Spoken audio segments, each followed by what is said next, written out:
বসাচ্ছি। আজ আমাকে বর পক্ষ দেখতে আসছে। ছোটবেলায় মা বাবাকে হারানোর পর থেকেই চাচা চাচির কাছে বড় হয়েছে। একটু বড় হতে না হতেই চাচা চাচি বিয়ে দেওয়ার জন্য পাগল হয়ে যাচ্ছেন। আমারও বিয়ে করতে তেমন একটা আপত্তি নেই, শুধু চাই ছেলেটা আর ছেলেটার ফ্যামিলিটা ভালো হোক। মা বাবাকে হারানোর পর থেকে আসলে বুঝতে পেরেছি মানুষের জীবনে ফ্যামিলি কতটা ইম্পর্টেন্ট। আসি যাই। ছেলে মেয়েরা একটু আলাদাভাবে কথা বলুক। আন্টি আপনি চাইলে আপনিও যেতে পারেন আন্টি। ফেস কাটিং ও ঠিকঠাক, চুলও কোনো হচ্ছে 10-এ 6 দেয়া যায়। না না প্লিজ 10-এ অ্যাটলিস্ট 12 ডিজার্ভ করেন আপনি। না না, আমি তো আপনাকে মার্কিং করেছি, 10-এ 6-এর বেশি পানবা। অন্তত আপনার নাম্বারটা দিন, কথাবার্তা বলি, যোগাযোগ করি, চেনা পরিচয় হোক। আপনাকে আমি যতটা বোকা মনে করেছিলাম আপনি কিন্তু অতটা বোকা না। মানে কথাবার্তা সবকিছু ফাইনাল হওয়ার আগে আপনি আমার নাম্বার চেয়ে বসলেন। আচ্ছা ঠিক আছে, আপনার নাম্বারটা দিন, মিস কল দিচ্ছি। মিস কল পর্যন্তই থাকুক, মিসেস হওয়ার সুযোগ নাই। এই বিয়ে ক্যান্সেল। আন্টি মাস্টার্স পাস মেয়ে ছাড়া বিয়ে দেবে না। চলো। আন্টি, বেয়াদবি মনে না করলে আপনি কতদূর পড়াশোনা করেছেন একটু জানতে পারি? অনার্স কেন? আপনি নিজেই তো মাস্টার্স পাস করেননি, অথচ ছেলের জন্য বউ খুঁজছেন মাস্টার্স পাস করার, বিষয়টা একটু কেমন হয়ে গেল না? বিষয়টা একদমই নর্মাল। আমার বড় মেয়ে এবং বড় মেয়ের জামাই দুজনই মাস্টার্স পাস। তাছাড়া ছোট মেয়ে মাস্টার্স করেনি বলে তাকে এখনো বিয়েই দেয়নি। আমার পরিবারে মাস্টার্স পাস ছাড়া কেউ অ্যালাউ না। ঘরের মধ্যে মাস্টার্স পাস থাকা বেশি জরুরি নাকি ভালো মনের একজন মানুষ থাকা বেশি জরুরি? এত কিছু তোমাকে কৈফিয়ত দিতে হবে কেন? বেয়াদব মেয়ে, যাও ঘরে যাও। বেয়াদব, দাঁড়িয়ে আছিস কেন? গাড়িতে ওঠ। আসসালামু আলাইকুম। হ্যালো, হ্যালো মিস্টার ইঞ্জিনিয়ার, ঘড়ির সাথে না থাকলে সময় দেখবেন কি করে? ঘড়িটা যে হাত থেকে পড়ে গেল সেটাও তো খেয়াল করেননি, ঠিক মতন তো নিজে ঘড়িটাও সামলাতে পারেন না। এখন কি হবে? আমি আসলে কোনো কিছু ঠিকঠাক মতো সামলাতে পারি না। এই কারণে আমার মা আমার জন্য বউ দেখছে, যাতে ঘর থেকে শুরু করে পুরো জীবনটাই সামনে নিতে পারে। ঘড়িটা না আমার খুব প্রয়োজন। আমরা কি কাল একটাবার দেখা করে ঘড়িটা ফেরত নিতে পারি? কালকে কেন, এখনই আসি। এখন মানে এখন তো অনেক রাত। হ্যাঁ, আপনি কোন হোটেলে উঠেছেন? আমি তো হোটেল গুলশানে উঠেছি। আচ্ছা ঠিক আছে, আমি এখনই আসছি। হ্যালো হ্যালো, যেই জিনিসের জন্য আপনার সাথে দেখা করে সেটাই তো দেওয়া হলো না। এই নিন আপনার ঘড়ি। Thank you so much. Your welcome. এটাই কি আমাদের শেষ দেখা? ঘটনা ছাড়া কি আমি তোর সাথে কোনো কিছু নিয়ে আলাপ করতে পারি না? পারিস, কিন্তু হোটেলে না বলে এখানে কেন? হোটেলে বলতে পারবো না দেখি তো রেস্টুরেন্টে নিয়ে আসছি। তুই এত নার্ভাস কেন? কি কথা বলতো? শোন, আমি তোকে যে কথাটা এখন বলবো সেই কথাটা ভুলেও তুই মার সাথে শেয়ার করবি না, প্রমিস কর। ওয়েট, তুই কি কোনো ক্রাইম করছিস? চুরি ডাকাতি করার যোগ্যতা তো তোর নাই। পালায় বিয়ে করছিস নাকি? তাইলে কিন্তু শেষ। পালাই বিয়ে করি নাই, কিন্তু করতে চাই না। একটা মেয়েকে আমার পছন্দ হয়েছে। সত্যি? কোন মেয়েকে? রায়া। রায়া? প্রথম দিন আমরা যে মেয়েটাকে দেখতে গেলাম। Shit, করছিস কি তুই? মা তো ওই মেয়েকে একদমই পছন্দ করে নাই, মা জীবনেও মানবে না। শেষ, তুই শেষ। আমি জানি মা ওকে পছন্দ করে না, এই কারণেই তো তোর সাথে ডিসকাস করছি। একটা উপায় বল, কি করব? আইডিয়া। কি? তোরা দুইজন বর্ডার ক্রস করে মায়ানমার চলে যা, ওখানে গিয়ে দুইজন সুখে শান্তিতে সংসার কর।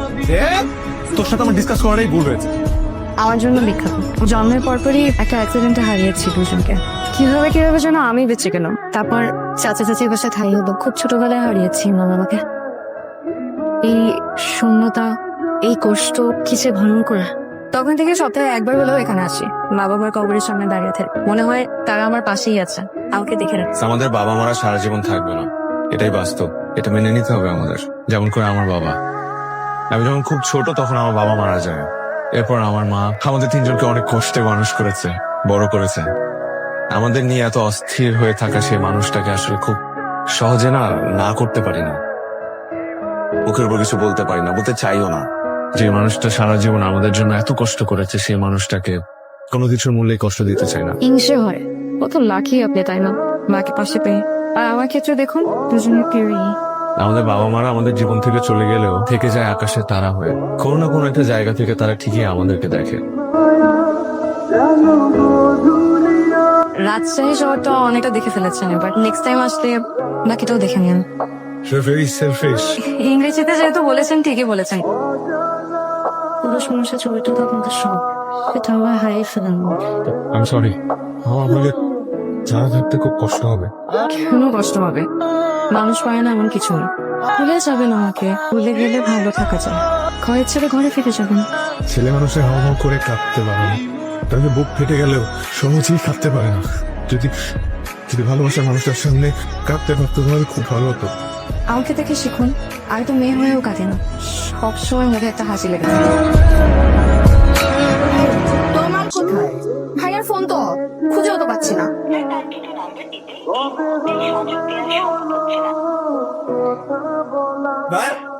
আমার কথা আছে আপনার সাথে। আস্তে, বাসায় লোকজন আছে। দেখি আপনি আসছেন আমার সাথে। কি ব্যাপার এত সকাল সকাল এখানে? আমি নিতে আসছি আপনাকে আজীবনের জন্য। মানে?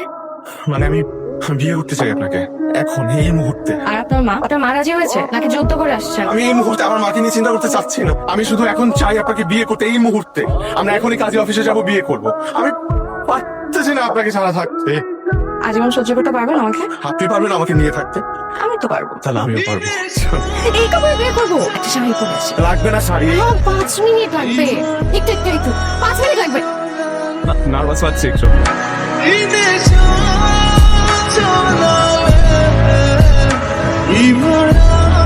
আসসালামু আলাইকুম আন্টি। আগেরবারের এদবের জন্য সম্ভব হলে ক্ষমা করবেন। আপনার ছেলেকে আপনার কাছে ফিরিয়ে দিতে এলাম। হঠাৎ এত দয়া দাক্ষিণ্য কারণ কি? আমরা চাইলেই দুজনে আজকে বিয়ে করে ফেলতে পারতাম, কিন্তু আমি সেটা করিনি। মা বাবা হারানোর পর থেকে একটা জিনিস আমি খুব ভালো করে বুঝেছি, আমাদের জীবনে মা বাবা কতটা জরুরি। আপনার ছেলেকে আপনি ছোট থেকে এত কষ্ট করে মানুষ করেছেন, আমি কিভাবে আপনার ছেলেকে আপনার থেকে ছিনিয়ে নিয়ে বলেন? মা বাবার আদর আমি কোনোদিন পাইনি আন্টি। আপনার ছেলে যখন আপনার গল্প করতো আমরা মুগ্ধ হয়ে শুনতাম। আমার শুধু মনে হতো আমার মা যদি বেঁচে থাকতো আমাকে হয়তো এভাবেই আগলে রাখতো, ভুল করলে সংশোধন করে দিত। আমার না অনেক লোভ হয়েছিল আপনার মেয়ে হয়ে আপনার বাসায় থাকবো। ছেলের বউ তো মেয়ে হয়ে থাকতেই পারেন আন্টি, কিন্তু আপনি তো সেটা চান না। আমি আমার সাহস করিনি। মা ছাড়া থাকা যে কতটা কষ্টের এটা বুঝি বলেই আমি তমালকে কষ্টটা দিতে চাইনি। আজকে আমরা বিয়ে করলে তমাল হয়তো আমাকে পেতো, আমি হয়তো তমালকে পেতাম, কিন্তু তমাল তোমার মাকে হারাতো। আমি এটা কোনোদিন চাই না আন্টি। খুব ভালো লেকচার দিয়েছো, হাততালি দেওয়া উচিত ছিল। প্রতারণা করেছো তোমরা। অবশ্য তোমাকে প্রথম দিন দেখেই মনে হয়েছে যে তোমার মধ্যে সমস্যা আছে, ওই অলক্ষণের ব্যাপার স্যাপার আছে। মা তুমি ওর সাথে এভাবে কথা বলছো কেন? তুই আমার মুখের উপর কথা বলছিস? জীবনে প্রথম তুই এই টোনে আমার সঙ্গে কথা বলছিস। কে জুগিয়েছে এত সাহস? নিশ্চয়ই এই মেয়েটি। আমাদের সুন্দর পরিবারটা তুমি ধ্বংস করে দিও না প্লিজ। আই বলছি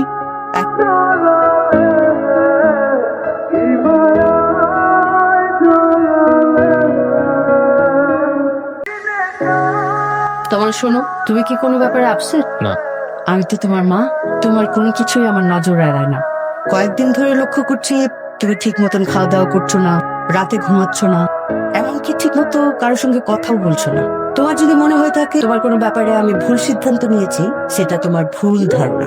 মা কখনো তার সন্তানের বিষয়ে ভুল সিদ্ধান্ত নেয় না। শোনো, কদিন পরেই তো তোমার ফ্লাইট, সো প্রিপারেশন নাও। হাতে তো আর সময় বেশি নেই, তাই না? মন খারাপ করে চলে যাচ্ছিস? আমার মন ভালো কি খারাপ তাতে তোমার কি চাই আসে মা? অবশ্যই আসে যায়। সন্তানের মন খারাপ থাকে, মায়েরও মন খারাপ থাকে। রায়াকে আমি নিয়ে এসছি। বাবা, মায়েরাও ভুল করে, আবার মায়েরাই সেই ভুলটা শোধরায়। দেখ বাবা, নিজের মনের অজান্তে নিজের সব চাওয়া পাওয়ার বোঝাটা তোর উপর চাপিয়ে দিয়েছি। এগুলো ভুল, অনেক ভুল। আমি ক্ষমা চাইছি বাবা, আমাকে ক্ষমা করে দিস। মা প্লিজ। তুমি ক্ষমা করে দিস। প্রথম বেতো দেখে 10-এ 6 দিয়েছিলাম, কিন্তু এখন যে অবস্থা মনে হচ্ছে 10-এ 2ও পার। আপনি কিন্তু এখনো 10-এ ভাবেই আছেন। তাহলে যাচ্ছি না? অবশ্যই যাবি, তোদের বিয়ে দিব, তারপর বউ নিয়ে যাবি।